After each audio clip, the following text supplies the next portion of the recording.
Hi, Colin here from the car site. Today we're in Western Motors in Galway and we're here to look at this car, and this is an interesting car. This is a 2023 Volkswagen T-Roc.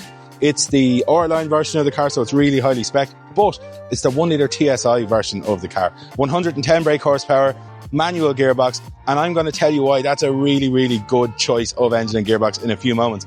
What we'll do first though is we'll look at the front seats, rear seats, check out the boot, look at all the spec and goodies, and then we'll take it for a drive and I'll tell you why this is a great choice.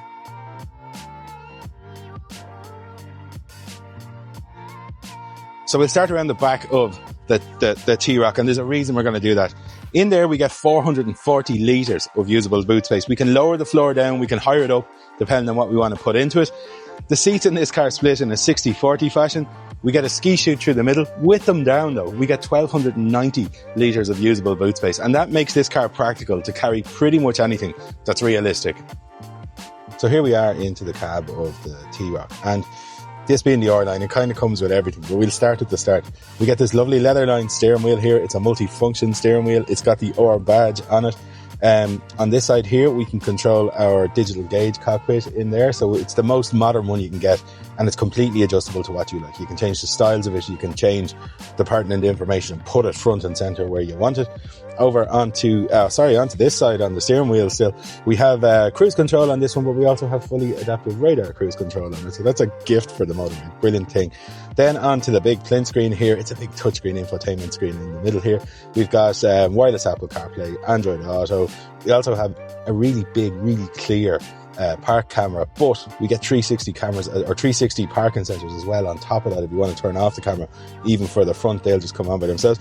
Down underneath, we get USB-C ports.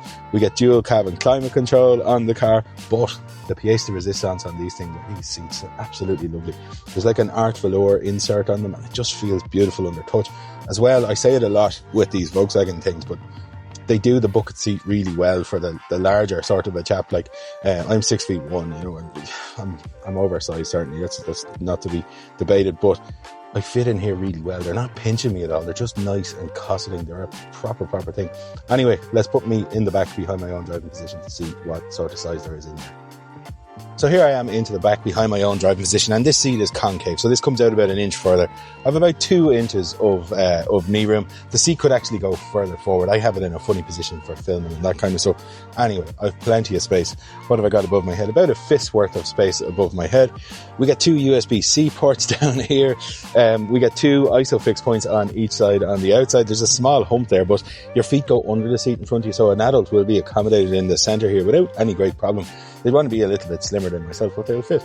Otherwise though, like, it's a properly sized car, and for scope, I'm 6'1", and I could definitely stand to lose a couple of pounds, so I'm taking up a lot of space in here, but I am absolutely comfortable.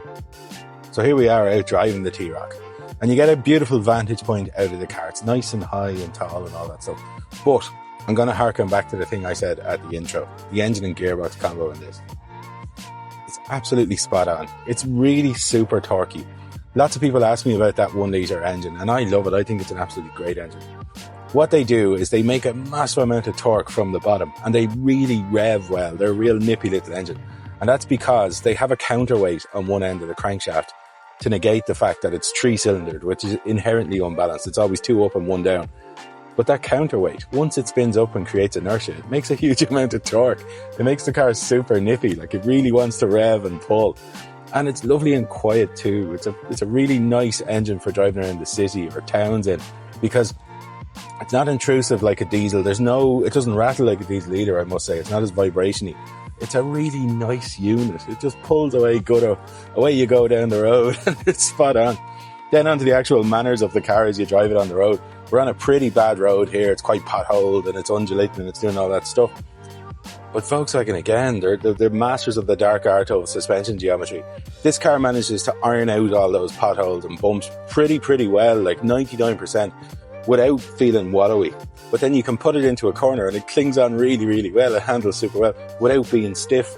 They just know that absolutely perfect sweet spot in the middle for handling, comfort, all that stuff. They really spend their time getting the stuff right.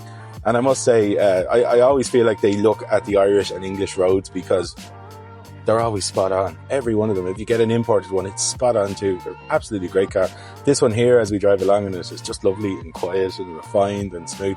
The other thing about it, with the 6th gear and the way that engine performs with all the torque, is it'll happily jump up onto the motorway and cruise along all day long. You can go across the country in it without any problems whatsoever, but it's going to love town hopping. It's absolutely going to love it and give you back great economy in that situation. Anyway, that's enough from me. What we'll do from here is we'll head back to Western Motors and I will put you in touch with one of the brand ambassadors there for Volkswagen.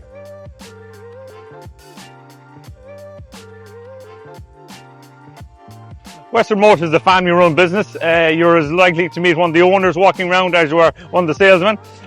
We want to look after your experience when you walk in the door to when you drive out the door.